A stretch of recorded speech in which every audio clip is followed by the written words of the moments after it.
से। हालांकि वो प्रॉपर एनालिसिस थे, इसको टेस्ट की तरह करने की कोशिश करेंगे। आपके सामने क्वेश्चन आएगा, पोल में आपको जवाब करना है, देना है। और टेलीग्राम चैनल पे पिछले 3 पीडीएफ और पेंडिंग रहते हैं लास्ट वीक के, और ये वाला सब एक साथ आपको मिल जाएंगे। ये पता नहीं आज थोड़ा सा लैग कर रहा है हमारा बोर्ड।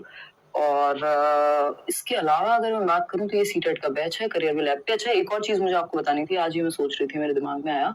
आपका ना पेडागोजी स्पेशल बैच है 10, पेडागोजी स्पेशल बैच 10 है, और उसमें एडमिशन्स चल रहे हैं आपके।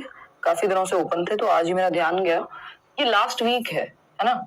इस वीक के बाद उसमें जो एडमिशन्स हैं वो क्लोज करा देंगे।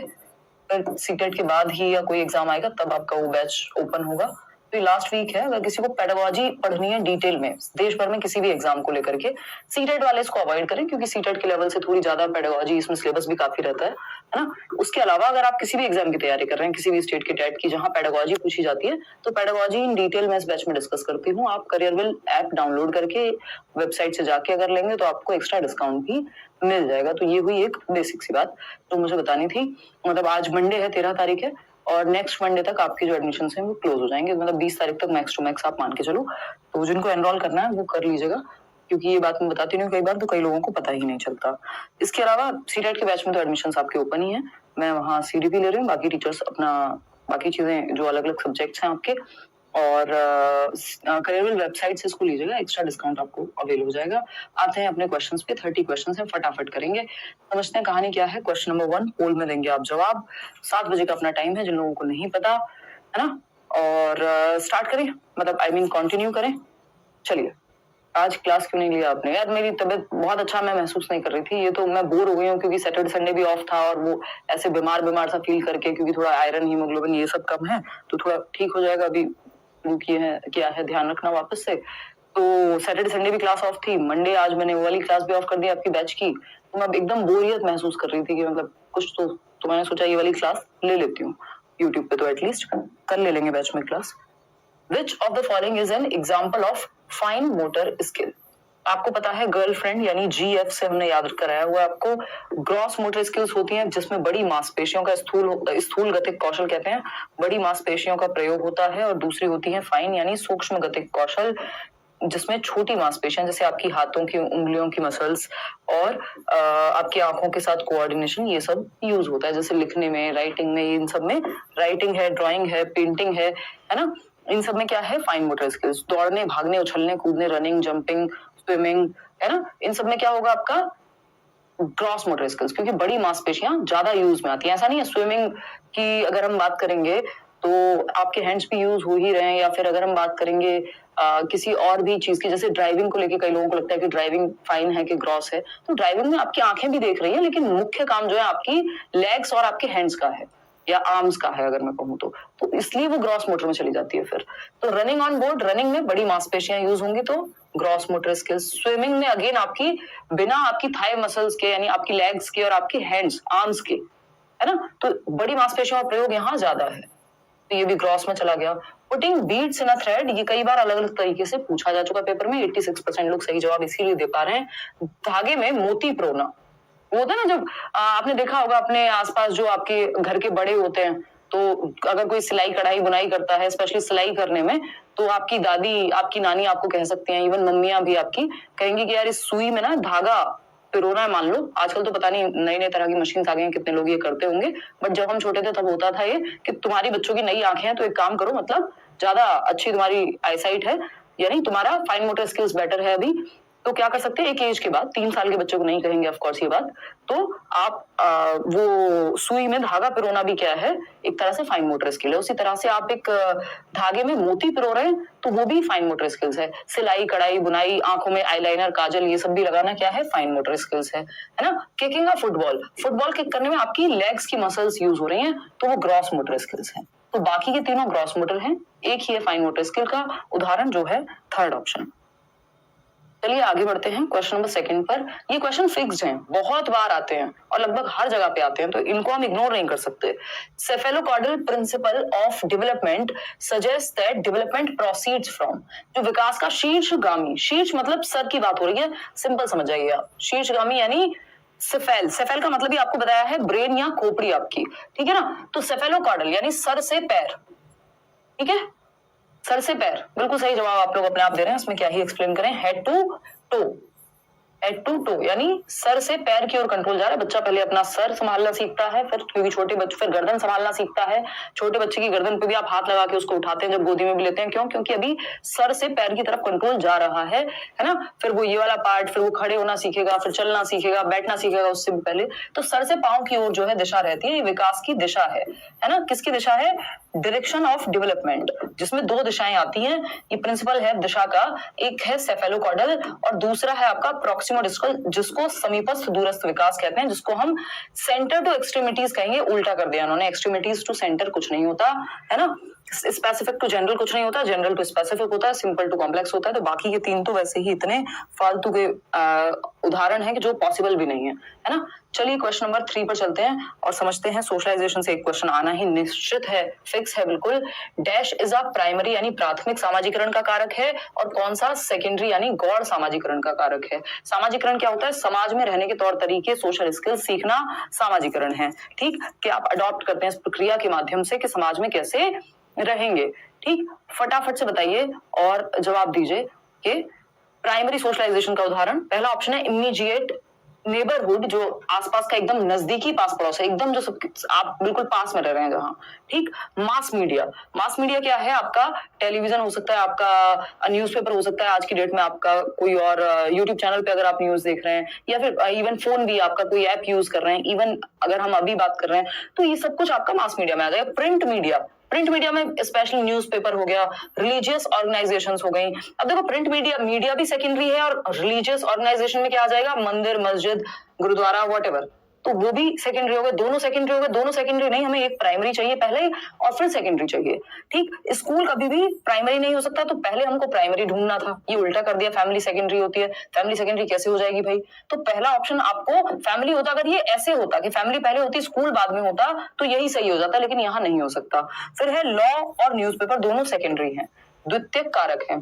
प्रमुख कहना गलत होगा, यहाँ पे प्राथमिक कहें अगर हम, यानी पहला सबसे प्राइमरी एजेंट जो है सोशलाइजेशन का, जहां सबसे पहले आप समाज की दुनिया के बारे में बेसिकली जानना शुरू करते हैं कि कोई घर आए तो नमस्ते करते हैं। ये आसपास का माहौल आपका यानी परिवार होता है, लेकिन परिवार अगर ऑप्शन में ना हो, और मैंने आपको बताया हुआ है नेबरहुड की अपने आप में कोई अस्तित्व नहीं है। नेबरहुड प्राइमरी में भी चला जाता है और नेबरहुड आपका सेकेंडरी में भी चला जाता है, डिपेंड करेगा ऑप्शन पे।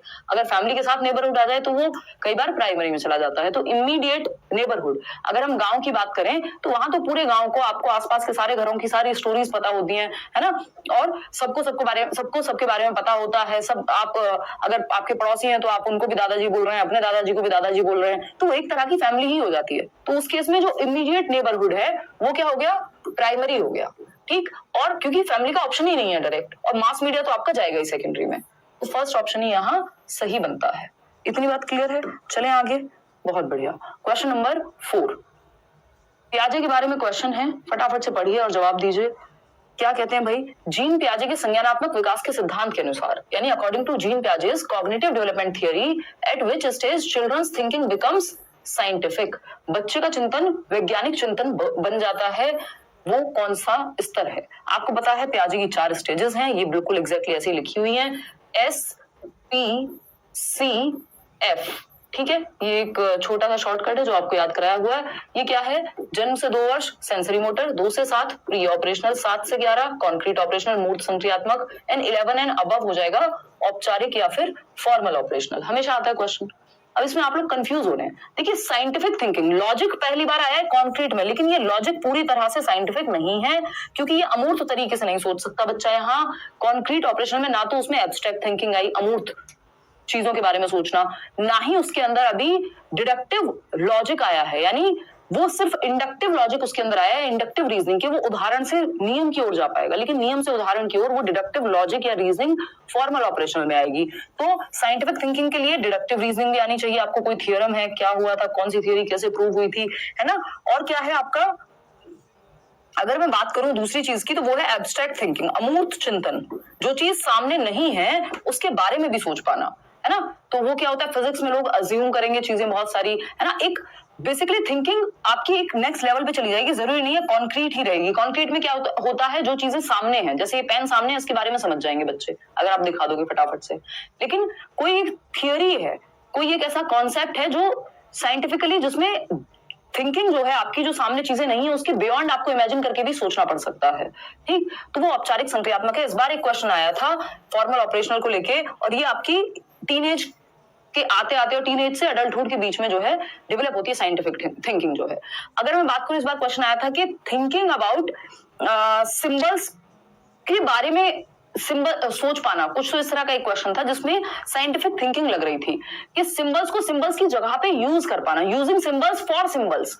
तो सिंबॉलिक थिंकिंग तो आ गया था यहाँ प्री ऑपरेशनल में, लेकिन सिंबल्स पे भी और आप सोच पा रहे हैं आगे। इसका मतलब एब्स्ट्रैक्ट थिंकिंग, अमूर्त चिंतन, जो सामने है उसके परे जाके सोच पा रहे हैं। तो थिंकिंग या फिर सिंबल्स थिंकिंग, अब कुछ तो था इस तरह का, मतलब हाँ, using symbols in the place of symbols of something, इस तरह का था कि सिंबल्स की जगह पे सिंबल्स यूज करना। मैं एग्जैक्ट वो टेक्निकल लैंग्वेज नहीं याद कर पा रही हूँ, तो वो भी फॉर्मल ऑपरेशनली था। अमूर्त चिंतन आ जाए तब भी बात यही है। आपका एक और चीज आती है, हाइपोथेटिकल डिडक्टिव रीजनिंग आ जाए तब भी आपका लास्ट स्टेज ही होगी। जीन पियाजे gave importance to dash in process of learning. पियाजे ने अधिगम की प्रक्रिया में किसे महत्व दिया है, फटाफट से बताना है। 4 एलिमेंट है या आपके तत्व हैं, MESE, इन्हीं 4 में से कुछ होगा। इंपॉर्टेंस, प्राइवेट स्पीच, वाइगोस्की ने बात की है। हमसे पूछा कौन है, पियाजे, तो ये तो गलत हो गया। रिवॉर्ड पनिशमेंट की बात ना पियाजे करेंगे ना वाइगोस्की करेंगे, क्योंकि जिस स्कूल ऑफ थॉट को ये बिलोंग करते हैं, यानी रचनावाद, वो रिवॉर्ड पनिशमेंट की बात नहीं करता। टीचर्स पर्सनैलिटी, पर्सनैलिटी से ज्यादा यहाँ पे अगर हम बात करें, टीचर की पर्सनैलिटी मैटर नहीं करेगी, टीचर का रोल इंपॉर्टेंट है ऑफकोर्स, तो ये सब सेकेंडरी हो जाएगा। इंपॉर्टेंट क्या है, बायोलॉजिकल मैचुरेशन, क्योंकि ये MESE में आपको याद होगा मैंने बताया था, पहला मैचुरेशन या जेनेटिक एपिस्टेमोलॉजी, परिपक्वता, जो हाईली रिलेटेड होती है हेरिडिटी से। यानी पियाजे आपकी बायोलॉजी को, आपके जेनेटिक्स को बहुत ज्यादा महत्व देते हैं, आपकी हेरिडिटी को बहुत ज्यादा महत्व देते हैं। वहीं अगर मैं वाइगोस्की की बात करूं तो वो हेरिडिटी, जेनेटिक्स, बायोलॉजी को उतना महत्व नहीं देते हैं, ये उनका क्रिटिसिज्म है। ठीक, तो सिंपल बात है कि भाई आप में हेरिडिटरी क्षमता है, 11 साल से इस उम्र के चेंज होते होते आप में क्षमताएं आती जा रही हैं। कैसे? क्योंकि आपके अंदर जेनेटिक्स में वो क्षमताएं हैं। डॉग की एज चेंज होगी 11 साल में, जरूरी नहीं उसको जो साइंटिफिक थिंकिंग आ जाएगी कुत्ते के अंदर। क्यों? क्योंकि बिकॉज ऑफ जेनेटिक्स। तो वो पियाजे ऐसा नहीं एक्टिविटी पे महत्व नहीं दे रहे हैं, लेकिन जेनेटिक्स को भी उन्होंने अच्छा खासा महत्व दिया है। क्वेश्चन नंबर 6 देखना एक बार, Aryan directs most of his actions to fulfil his duties as per school's preamble. Aryan एक टीचर हैं जो अपनी ड्यूटीज जो हैं वो डायरेक्ट करते हैं स्कूल के प्रीएम्बल में, जो कॉन्स्टिट्यूशन है स्कूल का, जो नियम कायदे कानून है स्कूल के, उनको फॉलो करते हुए वो अपनी ड्यूटीज को निभाते हैं कि टाइम पे टीचर को आना चाहिए, या फिर क्लास इस टाइम से इस टाइम होगी, ये सिलेबस इस तब से तब तक खत्म होना है। वो अपने सिलेबस स्कूल के जो कॉन्स्टिट्यूशन है स्कूल का, या जो रूल रेगुलेशन है स्कूल के, संविधान के हिसाब से चलते हैं स्कूल के। जो कॉन्स्टिट्यूशन में ना प्रीएम्बल दिया हुआ है, तो वो उस स्ट्रक्चर के हिसाब से चल रहे हैं जो तय किया है स्कूल ने। Eight which level of moral reasoning, कौन से तर्क के स्तर पे होंगे आर्यन? अगर हम कोलबर्ग की थ्योरी की बात करें कि वो जो स्कूल ने नियम कायदे कानून तय किए हैं उसके हिसाब से चल रहे हैं। स्कूल के नियम कायदे कानून कहीं गलत भी हो सकते हैं, हो सकता है किसी एक बच्चे के लिए हमें कई बार नियम के विरुद्ध या फिर एज पर नीड हमें चेंज करना पड़े, बट ये कहेंगे जो नियम है मैं उसी के अनुसार चलूंगा। इसका मतलब कन्वेंशनल मॉरलिटी है, यानी क्या है, परंपरागत स्तर है, जो लेवल 2 में आता है कोलबर्ग की थियरी में। लॉ एंड ऑर्डर, यानी rules are rules, rules fixed होते हैं, रिजिड होते हैं, आपको नियमों के अनुसार, परंपराओं के अनुसार, सोसाइटी के अनुसार कुल मिलाकर के, या जो भी ऑर्गेनाइजेशन है जैसे कि स्कूल, उसके अनुसार, उसके नियमों के अनुसार आप चल रहे हैं। रेड लाइट नहीं तोड़ेंगे, चाहे किसी की जान जानी हो, बचनी हो, है ना। जबकि पोस्ट कन्वेंशनल में आप थॉट दे देते हैं कि ठीक है कुछ नियम है, लेकिन वो नियम लोगों के लिए बनाए गए हैं, अगर उनका भला नहीं हो रहा तो चेंज भी कर सकते हैं। ठीक, तो सेकेंड लेवल यहाँ पे हो जाएगा, सेकेंड लेवल। और फोर्थ स्टेज आपकी लॉ एंड ऑर्डर ओरिएंटेशन की। क्वेश्चन नंबर 7 देखिएगा और जवाब दीजिएगा पोल में। क्वेश्चन नंबर 7 है, which of the following is an effective way of scaffolding. Effective way यानी बेहतर तरीका, स्कैफोल्डिंग मचान का बच्चों के लिए when they are stuck on a problem. बच्चे किसी एक प्रॉब्लम पे फंस गए हैं, अटक गए हैं किसी एक स्टेप पे, मान लीजिए, उनको स्कैफोल्ड यानी हेल्प करने का, टेम्परेरी हेल्प को स्कैफोल्डिंग कहते हैं। कौन सा तरीका होगा? 68% लोग थर्ड ऑप्शन कह रहे हैं। चलिए बाकी ऑप्शन देख लेते हैं। डायरेक्टली आंसर बता दूं तो डायरेक्टली आंसर बताना स्कैफोल्डिंग में नहीं आता। आप हिंट देंगे, प्रॉब्लम को हाफ सॉल्व करेंगे, क्यूज देंगे, है ना। डायरेक्ट आंसर नहीं बताते, बच्चे को आंसर तक पहुंचने में मदद करते हैं, क्योंकि आपने बता ही दिया तो फिर उसको हेल्प, वो टेम्परेरी हेल्प नहीं हुई ना, आपने तो फिर उसका काम ही खत्म कर दिया। बच्चे को भी तो मौका देना सोचने का। पनिश करना ऑप्शन में ही नहीं है। Complicating the problem with irrelevant information, फालतू की इन्फॉर्मेशन दे दो, बच्चा ए पूछ रहा हो आप डी की बात करो, है ना, तो वो बेकार की बात हो जाएगी। प्रोवाइडिंग हाफ सॉल्व सॉल्यूशंस, आपने देखा होगा टीचर्स कई बार मान लो बच्चा 2 स्टेप पे अटक गया तो वो तीसरा स्टेप सॉल्व कर देते हैं, फिर वो आगे का क्वेश्चन खुद से सॉल्व कर लेगा। तो यही स्कैफोल्डिंग है कि मदद दे दी लेकिन अस्थायी मदद, जिसकी बात वाइगॉस्की कर रहे हैं अपनी थियोरी में। क्वेश्चन नंबर 8 देखिएगा, और फिर से अगेन वाइगॉस्की से ही क्वेश्चन देख रहे हैं आप, 3 क्वेश्चन एक सेट में। क्वेश्चन नंबर 8 कहता है to enhance cognitive development Lev Vygotsky advocated for. Vygotsky किस चीज की विवेचना करेंगे या किस चीज के साथ जाएंगे अगर संज्ञानात्मक विकास, बच्चे के दिमाग के विकास को बेहतर करना है तो, है ना, उसके सोचने समझने की शक्ति को। देखो एक्सपोजिटरी टीचिंग जो होती है बच्चे के दिमाग में भर दिया आपने कुछ डायरेक्टली, ये ना पियाजे कहेंगे ना वाइगॉस्की कहेंगे, ये चाइल्ड सेंटर्ड है ही नहीं, बच्चे को सेंटर में नहीं रखा जा रहा, तो ये तो गलत है। स्टिमुलस रिस्पांस की बात कोई भी नहीं करेगा जो भी बच्चे के पक्ष में है, क्योंकि उसमें आदत डलवाने वाली बात होती है। बच्चे को पैसिव रखा नहीं जा सकता कि वो बस 2 एकम 2 2 दूनी 4 आपने रट्टे लगवा दिए उसको, है ना, नहीं।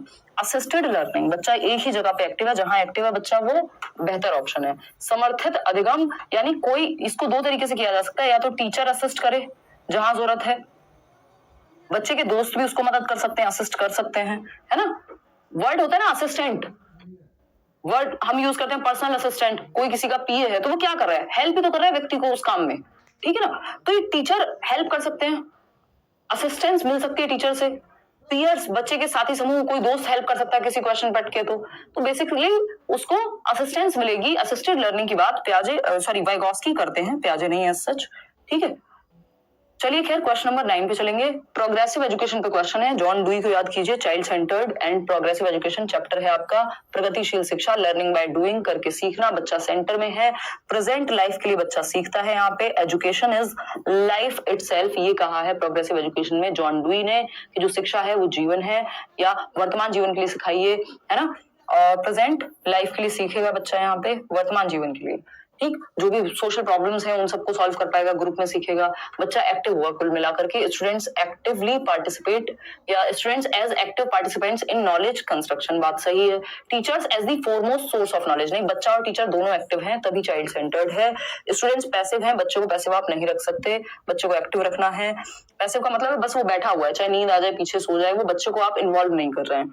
Text books irrelevant in the process of knowledge construction, जो किताबें हैं वो नॉलेज की कंस्ट्रक्शन में रेलिवेंट नहीं है, ऐसा नहीं है, टेक्स्ट बुक भी इंपॉर्टेंट है, उनकी अपनी भूमिका है। तो इंपॉर्टेंट क्या है यहाँ पे कि जहां बच्चा एक्टिव है, सिंपल जवाब। आगे बढ़ेंगे क्वेश्चन नंबर 10 पर। क्वेश्चन नंबर 10 क्या कहता है भाई, फटाक से देखेंगे। क्वेश्चन नंबर 10 कहता है Ashima is popular among her friends for her high ability to read the moods and motivations of others. Ashima teacher हो सकती हैं, दोस्त हो सकती हैं, कोई क्लास में बच्ची हो सकती है जो अपने दोस्तों का मान लो किसी दिन मूड खराब है तो वो तुरंत से पहचान जाती हैं, या कोई बच्चा अगर वो टीचर है तो मोटिवेशन को तुरंत समझ जाती है कि बच्चा मोटिवेटेड नहीं है, घर में कोई घटना घट सकती है, क्या स्थिति है पीटीएम में, वो पता कर सकती हैं, है ना। वो आइडिया लगा लेती हैं कि दूसरों की मोटिवेशन, उनका मूड कैसा है। अदर्स की बात हो रही है, तो जब बात अदर्स की होती है तो मल्टीपल इंटेलिजेंस बहुबुद्धि सिद्धांत में गार्डनर के अनुसार ये इंटरपर्सनल इंटेलिजेंस है। इंटर का मतलब ये 2 या 2 से अधिक, हम कहते हैं international flights, inter state buses, यानी एक स्टेट से दूसरे स्टेट के बीच जाने वाली बसेस को हम कह रहे हैं इंटर स्टेट बसेस, है कि दिल्ली से उत्तर प्रदेश जाती है बस, है ना। या फिर अगर हम बात करें इंटरनेशनल फ्लाइट्स की तो एक देश से दूसरे देश में जा रही है। उसी तरह से इंटरपर्सनल का मतलब है कि 2 या 2 से अधिक लोगों को, यानी अदर्स को जान पाना। इंट्रापर्सनल होता है खुद की क्षमताओं को, खुद की मोटिवेशन को जान पाना।